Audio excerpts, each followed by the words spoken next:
نحمده ونستعينه ونستغفره ونؤمن به ونتوكل عليه ونعوذ بالله من شرور أنفسنا ومن سيئات أعمالنا من يهده الله فلا مضل له ومن يضلله فلا هادي له ونشهد أن لا إله إلا الله وحده لا شريك له ونشهد أن سيدنا ونبينا ومولانا محمدا عبده ورسوله أرسله بالحق بشيرا ونذيرا وداعيا إلى الله بإذنه وسراجا منيرا صلى الله تعالى عليه وعلى آله وأصحابه وسلم تسليما كثيرا أما بعد فأعوذ بالله من الشيطان الرجيم بسم الله الرحمن الرحيم انظر كيف فضلنا بعضهم على بعض وللآخرة أكبر درجات وأكبر تفضيلا لا تجعل مع الله إلها آخر فتقعد مذموما مخذولا وقضى ربك ألا تعبدوا إلا إياه وبالوالدين إحسانا إما يبلغن عندك الكبر أحدهما أو كلاهما فلا تقل لهما أف ولا تنهرهما وقل لهما قولا كريما واخفض لهما جناح الذل من الرحمة وقل رب ارحمهما كما ربياني صغيرا صدق الله مولانا العظيم সূরা ইসরা 21 নম্বর আয়াত থেকে তেলাওয়াত করা হয়েছে।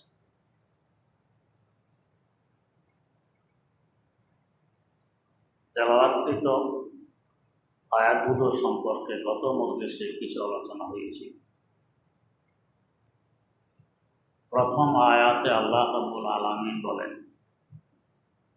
কাইফা ফাজ্জালনা বা'দাকুম আলা বা'দ, আমি কিছু মানুষকে কিছু মানুষের উপর প্রাধান্য দিয়েছি,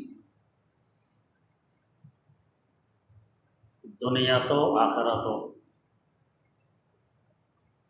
তবে দুনিয়ার প্রাধান্য তেমন ভ্যালু নেই। ওয়ালাল আখিরাতু আকবারু দারাজাত, আখিরাতের প্রাধান্যতাই হলো মূল।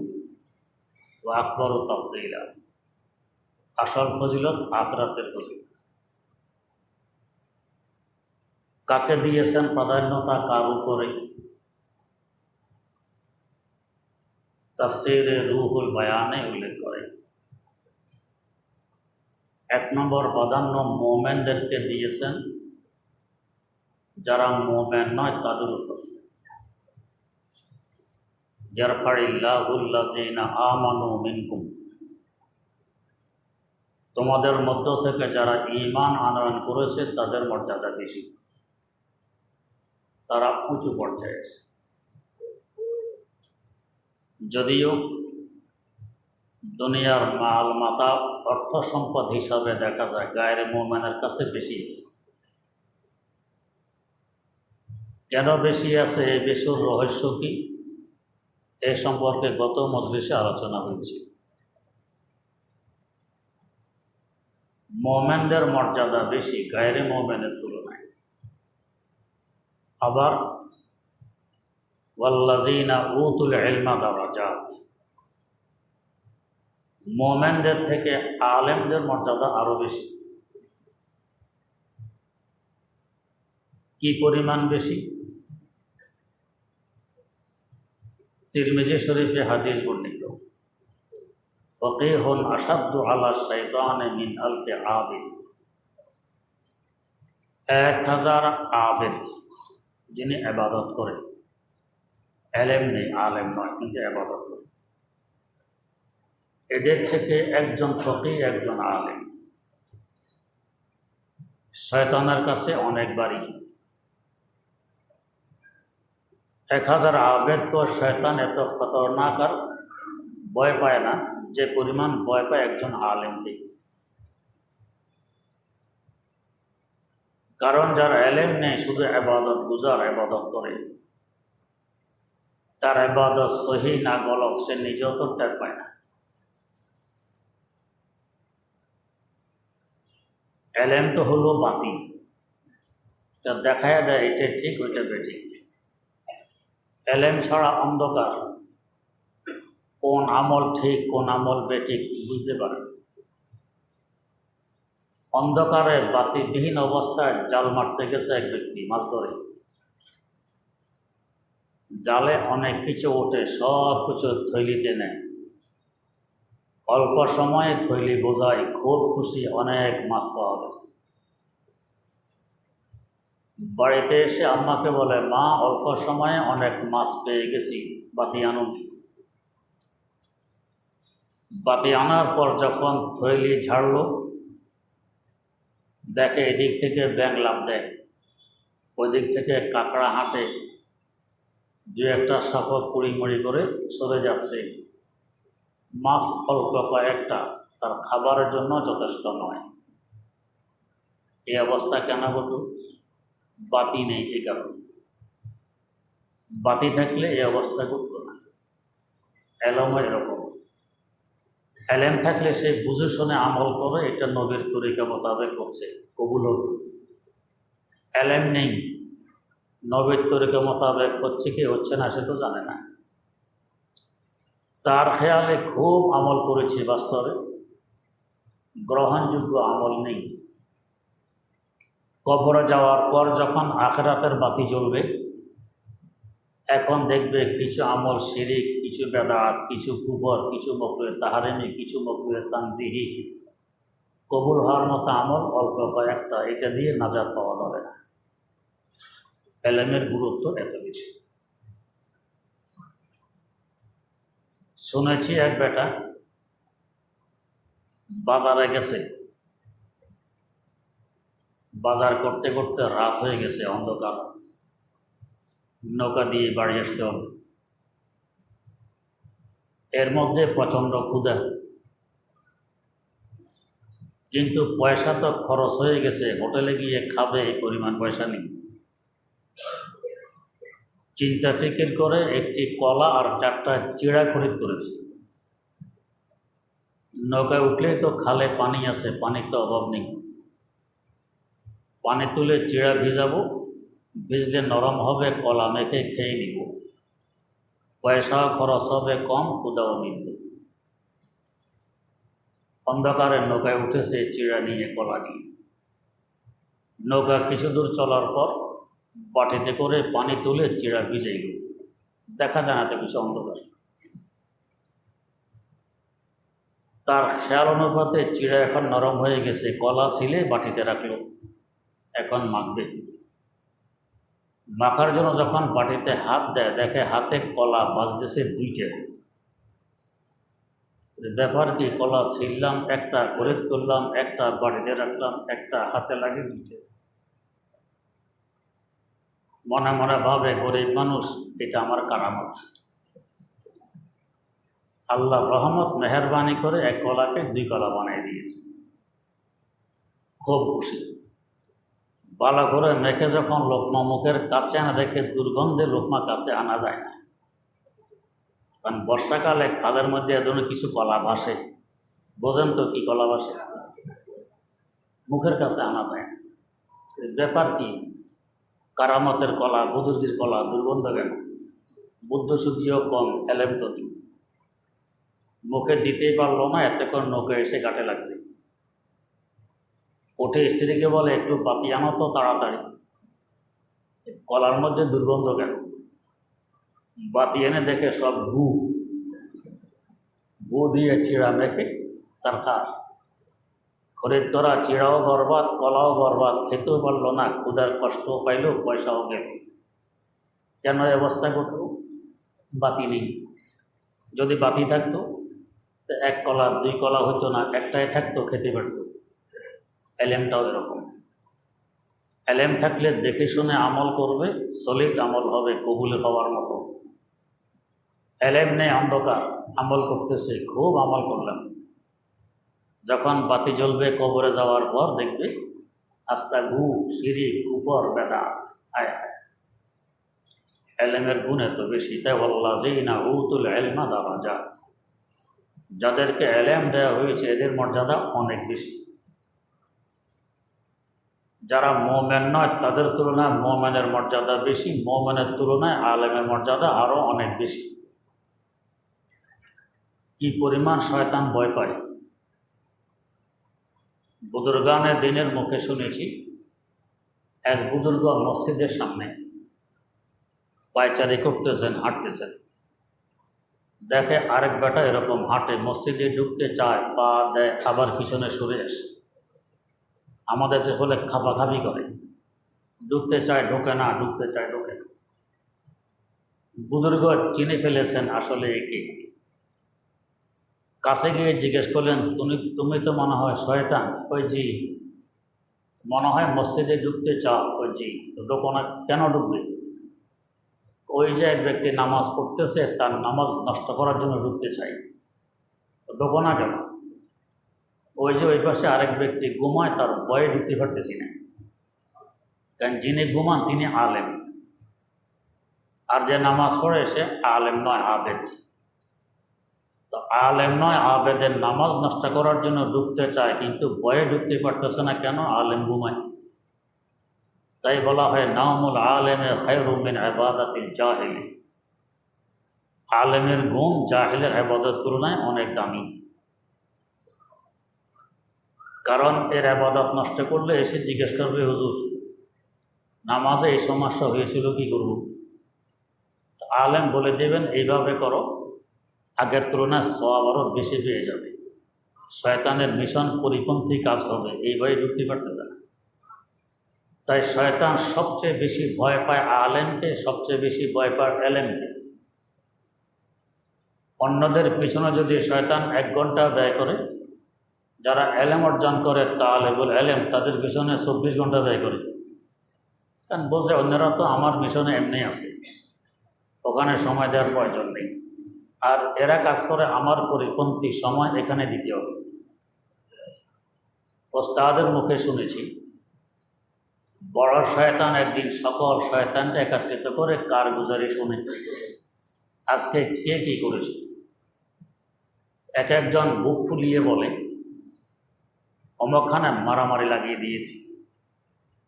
আরেকজন বলে, অমুকখানের স্বামী স্ত্রীর মধ্যে বিচ্ছেদ ঘটাই দিয়েছে। আরেকজন বলে, অমুকখানে জিনা করাই দিয়েছে, ইত্যাদি ইত্যাদি। দুর্বল ল্যাংড়া এক শয়তান কোনায় বসে আছে, মাথা নিচের দিকে দিয়ে। ও কিছু বলতেছে না, কি করছে না করছে। সকলের কারগুজারির সামনে আসার পর শয়তান তাকে সম্বোধন করে জিজ্ঞেস করলো, ব্যাপার কি? তুমি চুপচাপ মাথা নিচে, কিছু করনি?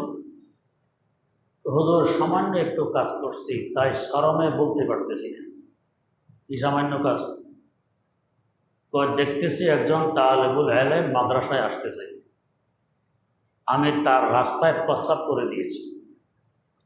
বেখেয়ালে আমার প্রস্রাবে তার পা পড়ে পিছন ফিরে এসে পড়ে গেছে, জামা কাপড় নষ্ট হয়ে গেছে, কাদায় ফিরে চলে গেছে বাড়ি, মাদ্রাসায় আসতে পারেনি। এ সামান্যতম কাজ করেছি, এই জন্য লজ্জায় বলতে পারতেছি না। বড় শয়তান বলতেছে, বাহ বাহ, সবচেয়ে গুরুত্বপূর্ণ কাজ করেছো তুমি, এলেম থেকে বঞ্চিত করে দিয়েছো এক ব্যক্তিকে, সবচেয়ে বড় কাজ তুমি করেছো, এটা সবচেয়ে বড় কাজ। এলেমকে শয়তান ভয় পায়, আলেমকে শয়তান ভয় পায়। ওয়াল্লাযীনা উতুল ইলমা দারাজাত, যাদেরকে আল্লাহ পাক এলেম দিয়েছেন তাদের মর্যাদা অনেক বেশি, ঈমানদার থেকেও অনেক বেশি। আল্লাহ রাব্বুল আলামিন বলেন, উনজুর কাইফা ফাজ্জালনা বা'দাহুম আলা বা'দ, আমি একের উপর অপরকে প্রাধান্য দিয়েছি, ফজিলত দিয়েছি। ফজিলতের কিছু কাজ এরা করেছে, এজন্য দিয়েছি। এত মর্যাদা কেন? এলেম আল্লাহ রাব্বুল আলামিনের একটি গুণ। তিনি আলিম, তিনি আল্লাহ। তো তার গুণে যে গুণান্বিত হবে তার মর্যাদা হবে না তো কার মর্যাদা হবে? শেখ ফরিদুদ্দিন আত্তার রহমতুল্লাহ আলাই পন্দে নামায় আত্তার তাই লিখেছেন, হামচো সুফি দরলে বাসে সুফে বাস দর সিফাথা এ খুদা মৌসুফে বাস দর সিফাথা এ খুদা মৌসুফে বাস। আল্লাহ রাব্বুল আলামিনের গুণে গুণান্বিত হওয়ার চেষ্টা করো, মর্যাদা বাড়বে। এলেম তার একটি গুণ, এই গুণে যে বন্দা গুণান্বিত হবে তার মর্যাদা অনেক বাড়বে। ওয়াল্লাযীনা উতুল ইলমা দারাজাত, অনেক মর্যাদা হবে। ওয়ালাল আখিরাতু আকবারু দারাজাত, দুনিয়াতে তোমাদের দৃষ্টিতে কেউ উঁচু কেউ নিচু এটা থাকুক, আসল উঁচু নিচু ধর্তব্য হলো আখিরাতে, ওইটা হলো আসল। সেটাও দেখা যাবে আলেম ওলামাদের ব্যাপারে আখিরাতে গেলে কি পরিমাণ মর্যাদা আল্লাহ পাক তাদেরকে দান করেছেন। হাদিস শরীফে আছে, রাসূল আকরাম সাল্লাল্লাহু আলাইহি ওয়াসাল্লাম ইরশাদ ফরমান, ফজলুল আলেমে আলাল আবেদ কা ফজলিল কমর লাইলাতাল বদর আলা সাইরিল কাওয়াকিব। একজন আলেম আবেদের তুলনায়, এলেমহীন ইবাদত গুজার বন্দার তুলনায় যেমন মর্যাদা রাখে, ফজিলত রাখে, যেমন পূর্ণিমার চাঁদ সকল তারকার উপরে মর্যাদা রাখে, এত মর্যাদা। আর এক হাদিসে বলেন, ফজলুল আলেমে আলাল আবেদ কা ফজলি আলা আদনাকুম। একজন আলেমের মর্যাদা আবেদের তুলনায় এত বেশি যেমন তোমাদের সবচেয়ে নিম্নমানের সাহাবীর তুলনায় আমার মর্যাদা বেশি। রাসূল আকরাম সাল্লাল্লাহু আলাইহি ওয়াসাল্লামের মর্যাদা নিম্ন সাহাবীর তুলনায় যত বেশি, আবেদের তুলনায় আলেমের মর্যাদা অত বেশি। আর এক হাদিসে রাসূল আকরাম সাল্লাল্লাহু আলাইহি ওয়াসাল্লাম ইরশাদ ফরমান, মান জাআহুল মাউতু ওয়া হুয়া ইয়াতলুবুল ইলম। এলেম অন্বেষণ অবস্থায় যদি কারো মওত চলে আসে, মানে এখনও সে আলেম হতে পারেনি, মাত্র এলেম অন্বেষণ করতেছে, তলব করতেছে, তালাশ করতেছে, একটি শর্ত যদি তার মধ্যে পাওয়া যায়। কি শর্ত? লিইউহইয়া বিহিল ইসলাম। এলেম অর্জন করতেছে ইসলামকে জিন্দা করার লক্ষ্যে, পেটের দান্দায় নয়, দুনিয়া কামানোর জন্য নয়, নাম ও নমুদের জন্য নয়, পরিচিতের জন্য নয়, ইজ্জতের নিয়তে নয়, দিন জিন্দা করার লক্ষ্যে। ফাবাইনাহু ওয়া বাইনান নাবিয়্যিনা দারাজাতুন ওয়াহিদা। তার আর নবীদের মধ্যে মাত্র একটি স্তরের ব্যবধান। সেটি কি? নবীর কাছে ওহী আসে, এর কাছে ওহী আসে না। নবীর কাছে ওহী আসে, এর কাছে ওহী আসে না, ব্যবধান এতে। আর এক হাদিসে তিনি বলেন, তলাবুল ইলমে ফরিদাতুন আলা কুল্লি মুসলিম। এলেম অন্বেষণ সকল মুসলমানের উপর ফরজ। এখানে আবার একটু প্রশ্ন জাগে। আল্লাহ পাক কোরআনে কারীমে বলেন, ফালাউলা নাফারা মিন কুল্লি ফিরকাতুন তায়ফাতুন লিয়াতাফাক্কাহু ফিদ্দীন। প্রত্যেক সম্প্রদায় থেকে একটা জমাত, একটা গ্রুপ, এরা এলেম অর্জন করবে। আর এখানে রাসূল বলেন সকলের উপর এলেম অর্জন ফরজ। আল্লাহ বলেন কিছু সংখ্যক মানা শুরু কর, রাসূল বলেন সকলের উপর, বেষ্টন হয়ে গেল। এর জবাব হল, নিত্য প্রয়োজনীয় কিছু এলেম আছে আমাদের দৈনন্দিন ইবাদত যাতে ঠিকভাবে আঞ্জাম দেওয়া যায়, এবং যে যে কাজে নিয়োজিত ওই কাজ শরীয়ত মোতাবেক করতে যে পরিমাণ এলেম প্রয়োজন, এটা তো ফরজ। যেমন একজন ব্যবসা করে, ব্যবসার সম্পর্কে এলেম তার উপরে ফরজ। একজন হজে যাবে, হজ সম্পর্কীয় প্রয়োজনীয় এলেম তার উপর ফরজ। আরেকজন মজদুরি করে, মজদুরির সম্পর্কে এলেম তার উপরে ফরজ। এটা তো সকলের উপরে নিত্য প্রয়োজনীয় এলেমগুলো ফরজ হয়। হ্যাঁ, কিছু গভীর এলেমের প্রয়োজন, মাঝে মধ্যে এমন সূক্ষ্ম সমস্যার সামনে আছে, এর সমাধান সবার পক্ষে দেওয়া সম্ভব নয়। এটার জন্য বিজ্ঞ আলেমের প্রয়োজন। এই এলেম অর্জন করা আল্লাহ পাক বললেন সম্প্রদায়ের মধ্যে কোটি কয়েকজন করলেই চলে। কত দূর দূর করতে হবে? তো একটা মাসালা জানার জন্য সকালে বেরিয়ে আলেমের কাছে মাসালা জেনে নিয়ে আবার বিকালে বাড়ি ফিরতে পারে। এদেরও দূরত্বের ভিতরে ভিতরে একজন আলেম এমন হওয়া ফরজ, বেশি হওয়া ফরজে কিফায়া। যে আলেমকে রাসূল ফরজ বলতেছেন, চিন্তা করুন গুরুত্ব কি পরিমাণ হবে, না হলে কি ফরজ বলতেন। তাই আল্লাহ রাব্বুল আলামিন যে বলতেছেন ফাজ্জালনা বা'দাকুম আলা বা'দ, কাউকে কারোর উপর আমি মর্যাদা দান করেছি। ওয়ালাল আখিরাতু আকবারু দারাজাত ওয়া আকবারু তাফদীলা, তবে আখিরাতের মর্যাদা হলো আসল, আখিরাতের ফজিলত হলো আসল। তাই চিন্তা করতে হবে ওইটার। লা তাজআল মা'আল্লাহি ইলাহান আখার। এলেম আপনাকে রাস্তা দেখাবে, শিরক কোনটা, বেদাত কোনটা, মাকরুহ কোনটা, হারাম কোনটা। আল্লাহ রাব্বুল আলামিনের সাথে অন্য কাউকে মাবুদ বানাবে না, অন্য করে ইবাদত করবে না। হুজুর আমরা তো অন্য করে ইবাদত করি না, আমরা তো মুওয়াহহিদে খালিস, আমাদের জাম আর আমাদের খেয়াল অনুযায়ী তো করি না। বাস্তবে কিন্তু হয়ে যায়। যেমন ধরেন শরীয়তের বিধান টুপি মাথায় দাও, নফস বলে না সুফি সুফি লাগে, খালি মাথায় হাঁটো। তার কথা শুনলাম, নফসের কথা শুনলাম, তার আনুগত্যতার শিকার হলো, নফসের ইবাদত হইল। শরীয়ত বলে নামাজ পড়ো, নফস বলে বয়স আরো বাড়ুক, এখন একটু স্বাধীনভাবে পরে করবা। নফসের কথা শুনলাম, ইবাদত কার করলেন। এভাবে কিছু আল্লাহর গোলামি হয়, কিছু নফসের গোলামি হয়, এটাই তো ইবাদত। হ্যাঁ, নফসের চাহিদা অনুযায়ী আমল করলাম না, তার বিরুদ্ধাচরণ করলাম, এটা হলো খালেস ইবাদত আল্লাহর জন্য। তো আমি তো ধারণা করি শিরিক করি না, কিন্তু শিরিক তো হচ্ছে, নফসকে আমি আল্লাহ শরীক বানাই দিলেন। আল্লাহ রাব্বুল আলামিনের কুদরতের কারিশমা। কেউ তো আছে আমি আল্লাহর গোলামি করতে চাই, আল্লাহ তাদেরকে আল্লাহর গোলাম বানায় রাখেন। এদের মর্যাদা বাড়ে কেন? গোলামে হক সদান আইনে তরাতিস, গোলামিয়ে খোদা খুদ আইনে শাহিস। বাদশার গোলামি করা, গোলামদের বাদশাহী করা। আল্লাহ রাব্বুল আলামিনের গোলামি করতে পারা মানে সকল গোলামের বাদশাহী করা।